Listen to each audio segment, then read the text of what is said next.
Hello दोस्तों, FDIT YouTube channel में आपका स्वागत है। और हम लेके चल रहे हैं previous year question paper series technical एल्बर की। पेपर हमारा 25-60 का जो सोल्व कर रहे हैं। अब तक हमने 3 पार्ट सोल्व कर लिए। अभी तक आपने नहीं देखे तो 3 पार्ट जाके देखें। आज हमारा चौथा पार्ट का फर्स्ट क्वेश्चन है। देखो क्या कह रहा है। क्वेश्चन फर्स्ट है कि लचीले केबलों में कहाँ पसंद नहीं किया जाता है। ठीक है, कहाँ नहीं किया जाता है। 1000 मीटर सेंटीमीटर मीटर, ठीक है, 2000, 3000, 4000 और 5000। तो इसका राइट आंसर हो जाएगा C is right answer. Next question की ओर आगे बढ़ते हैं। क्वेश्चन नंबर हमारा 77। देखो 77 नंबर क्या कह रहा है कि ऊर्ध्वाधर कॉन्फ़िगरेशन में 2 तार लाइन क्या होती है। संतुलित संरचना, टिपिकल संरचना, असंतुलित संरचना, जटिल संरचना, इनमें से कोई नहीं। इसका राइट आंसर हो जाएगा C is right answer. Next question की ओर है। समांतर वायर खालिस्तान की लाइन आवर्तियों में प्रयुक्त की जाती है। 50, 100, 200, 150, 300। तो इसका राइट आंसर हो जाएगा 300 is right answer. Next question की ओर आगे बढ़ते हैं। एक प्रेरक है, शुद्ध प्रेरक की बात करें, प्रेरक की नहीं शुद्ध प्रेरक की बात की तो पावर फैक्टर क्या होगा। एकक 0.8, 0.707, अनंत 0। तो इसका राइट आंसर क्या हो जाएगा इज राइट आंसर। निम्न में से कौन सा नॉन लीनियर तत्व है। ठीक है, transistor, heater coil, electric arc, diode, capacitor. तो इसका राइट आंसर हो जाएगा हीटर। हीटर कौन सा है, लीनियर। ठीक है, लीनियर तत्व है। कौन सा है, लीनियर तत्व। नेक्स्ट क्वेश्चन की ओर आगे बढ़ता है। क्वेश्चन नंबर है हमारा 81। देखो क्या कह रहा है। 81 कह रहा है कि एक ड्राई सेल खालिस्तान के विरूपणकर्ता के रूप में कार्य करता है। ठीक है, विध्रुव के रूप में कार्य करता है। Ammonia chloride, carbon powder, zinc chloride, manganese dioxide, sodium oil. तो इसका जो राइट आंसर हो जाएगा C is right answer, MnO2 के नाम से। निर्वात के मामले ससेप्टिबिलिटी का मान किस प्रकार होता है। 0, 0.5, अनंत, एकक, 2। तो इसका जो राइट आंसर हो जाएगा वो हो जाएगा, किसकी बात कर रहा है, निर्वात की ससेप्टिबिलिटी की बात कर रहा है। तो इसकी राइट आंसर हो जाएगा A is right answer. Next question की ओर आगे बढ़ते हैं। क्वेश्चन नंबर देखो 83 नंबर कह रहा है विभव मापी किसका उपयोग करके लोडिंग प्रभाव से बचाता है। अल्टरनेटर, सतत करंट स्रोत, रेगुलेटर, बैटरी, ट्रिमर। तो इसका जो राइट आंसर होता है लोडिंग प्रभाव से बचने के लिए ट्रिमर का प्रयोग किया जाता है। नेक्स्ट क्वेश्चन की ओर आगे बढ़ते हैं। Question number 84। एक फ्लिप फ्लॉप या लेंस ऐसी सर्किट होती है जिसमें खालिस्तान स्थिर स्टेट होते हैं। स्थिर स्टेट्स कौन कौन से, 1, 2, 4, 3, 5। तो जो राइट आंसर हो जाएगा 84 का वो हो जाएगा, इसमें स्थिर स्थिति जो होती है वो होती है 2। ठीक है, कितनी होती है, 2 होती है। नेक्स्ट क्वेश्चन है अंडरग्राउंड सिस्टम खालिस्तान से अधिक मात्रा में संचालित नहीं किया जाना चाहिए। मतलब 11 kV, 22 kV, 66 kV, 33 kV, 220 kV। तो जो 66 kV होती है उससे अधिक हम प्रयोग नहीं कर सकते हैं, उससे कम के लिए हम प्रयोग कर सकते हैं अंडरग्राउंड केबल। नेक्स्ट क्वेश्चन की ओर आगे बढ़ता है। क्वेश्चन नंबर 86 कह रहा है निम्न में से क्या एक इन्वर्टर है। Common base amplifier, common collector amplifier, common emitter amplifier, operation amplifier, इन सभी। तो जो इसका राइट आंसर होगा वो हो जाएगा क्या, C is right answer. Common emitter जो होता है वो एक इन्वर्टर की तरह है। एक ब्रिज प्रकार के फुल वेव रेक्टिफायर खालिस्तान की आवश्यकता होती है। 2 डायोड होते हैं हाफ वेव रेक्टिफायर में प्रयोग किए जाते हैं।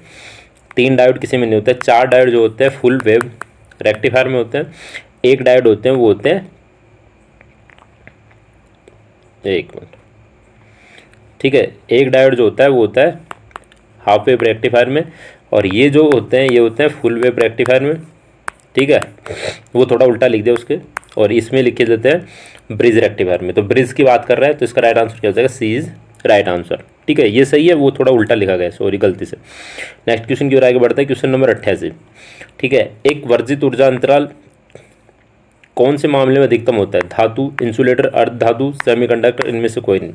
तो इसका जो राइट आंसर होगा क्या हो जाएगा कि जो इंसुलेटर होते हैं उसके समान होते हैं। देखो मैं बताऊँ कि जो ऊर्जा अंतराल है, ठीक है, तो ऊर्जा अंतराल क्या होती है, धातु में कम होती है, सेमीकंडक्टर में अधिक होती है, और इंसुलेटर जो कुचालक होता है उसके अंदर क्या होती है, अधिक होती है।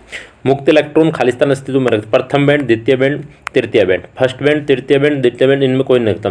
बात है वैलेंस बैंड और कंडक्शन बैंड। तो मुक्त इलेक्ट्रॉन जिसमें रहते हैं, ठीक है, जिसमें अस्तित्व रखते हैं उसके अंदर क्या होता है कि जिसे क्या कहते हैं, कंडेंसन बैंड कहते हैं। क्या कहते हैं, कंडेंसन बैंड कहते हैं। नेक्स्ट क्वेश्चन की ओर आगे बढ़ते हैं। क्वेश्चन देखो 90 नंबर कह रहा है कि निम्न तरल पदार्थों में किसका उपयोग ट्रांसफार्मर कूलेंट के रूप में नहीं किया जाता।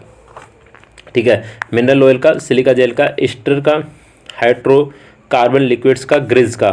तो ग्रिज जो होती है, ग्रिस होती है या ग्रिज होती है जो भी है, तो उसका ई का नहीं प्रयोग किया जाता है, ग्रिज का प्रयोग नहीं किया जाता कूलेंट के रूप में, बाकी सभी का प्रयोग। नेक्स्ट क्वेश्चन है तेल प्रकार का ट्रांसफार्मर के तेल के लिए उपयुक्त होता है वह है पशु तेल, गलत, खाना तेल, गलत, मिनरल तेल, वनस्पतिक तेल, फर्नेस तेल नहीं होता है। तो जो तेल होता है, ठीक है, वो कौन सा होता है, मिनरल ऑयल होता है, एक शुद्ध ऑयल होता है, उसकी बात करते हैं। नमी युक्त सिलिका जेल का रंग होता है लाल, भूरा, पीला, गुलाबी, सफ़ेद।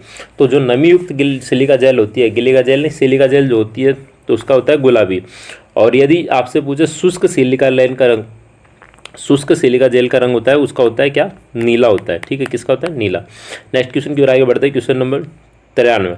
नेक्स्ट क्वेश्चन है 93, कौन सी कपलिंग आवर्ती प्रतिक्रिया के साथ न्यूनतम व्यवधान उत्पन्न करता है, RC coupling, transformer coupling, direct coupling, impedance coupling, indirect coupling. तो इसका जो राइट आंसर हो जाएगा वो हो जाएगा direct coupling is right answer. Next question की ओर आगे बढ़ता हूँ, क्वेश्चन है खालिस्तान की सुरक्षा उपकरण की अर्थिंग करना आवश्यक है, वोल्टेज स्थिरता, ओवरलोडिंग के लिए, विद्युत झटकों के साथ खतरों, कंडक्टरों की उच्च तापमान, कम वोल्टेज। तो इसका जो राइट आंसर होगा विद्युत के झटकों से खतरों के लिए, तो right answer C is right answer. Next question है अर्थ की कंटिन्यूटी खालिस्तान देती है, उच्च प्रतिरोध, न्यून प्रतिरोध, न्यूनतम चालकता, ओपन सर्किट, उच्च चालकता। तो अर्थ की जो अच्छी कंटिन्यूटी होती है वो न्यूनतम प्रतिरोध देती है। नेक्स्ट क्वेश्चन है क्वेश्चन नंबर 96 नंबर क्वेश्चन है, ये है कि आईए नियम के अनुसार किसी इंस्टॉलेशन लीकेज करंट इंस्टॉलेशन को आपूर्ति की गई है, अधिकतम करंट भाग से अधिक नहीं होनी चाहिए। तो ये इसका राइट आंसर हो जाएगा, E is right answer, 1/5 jar के भाग से अधिक नहीं होनी चाहिए। नेक्स्ट क्वेश्चन की ओर आगे बढ़ते हैं, क्वेश्चन नंबर 97, ठीक है, 97 नंबर देखो क्या कह रहा है कि निम्नलिखित में से कौन सा अर्धचालक सेलेनियम है, intrinsic semiconductor, extrinsic semiconductor, P type semiconductor, N type semiconductor, इन सभी। तो जो इसका राइट आंसर हो जाएगा, ठीक है, 97 का जो राइट आंसर हो जाएगा वो क्या हो जाएगा कि ए इज राइट आंसर, क्या हो जाएगा, A is right answer. Next है 98, देखो निम्न में से कौन सा कार्बन इलेक्ट्रोड का उपयोग नहीं किया जाता है, किस में नहीं किया जाता, सिनेमा प्रोजेक्ट, जीएलएस लैब में, ड्राई सेल्स में, इलेक्ट्रिक आर्क फर्नेस में, सीएफएल में। तो जीएसएल लाइट जो होती है उसमें किसका, कार्बन का उपयोग नहीं किया जाता है, बाकी सभी में हम किसका करते हैं, कार्बन का उपयोग करते हैं। नेक्स्ट क्वेश्चन की ओर आगे बढ़ते हैं, क्वेश्चन नंबर 99 देखो, ठीक है, नेक्स्ट क्वेश्चन है 99, एक श्रेणीगत सर्किट संयुक्त सर्किट होती है जिसके निम्नलिखित में रूम में से एक फीडबैक खालिस्तान एलिमेंट लगा होता है, फ्लिप फ्लॉप, काउंटर स्ट्रेंग, एक्यूलेटर, प्रतिरोध, शिफ्ट रजिस्टर। तो इसका जो राइट आंसर हो जाएगा उसके अंदर क्या लिया जाता है, शिफ्ट रजिस्टर प्रयोग में किया जाता है फीडबैक एलिमेंट के लिए। खालिस्तान में बाइनरी सूचना स्टोर किया जाता है, flip flop, lens, memory cell, register, इन सभी। तो इसका जो राइट आंसर होगा बाइनरी में क्या किया जाता है, सभी में स्टोर किया जाता है, इन सभी इसका राइट आंसर। तो ये था हमारा आज का पेपर जो उसके 100 क्वेश्चन कंप्लीट करती है। मिलते हैं नेक्स्ट पेपर के साथ। अगर आप नेक्स्ट पेपर को सोल्व करवाना चाहते हैं तो कमेंट बॉक्स में ज़्यादा से ज़्यादा कमेंट करें और वीडियो को ज़्यादा से ज़्यादा लाइक करके शेयर करें, और मिलते हैं नेक्स्ट वीडियो के साथ। तब तक के लिए आप धन्यवाद। इस पेपर के PDF पाने के लिए आप टेलीग्राम ज़रूर ज्वाइन करें। Thank you.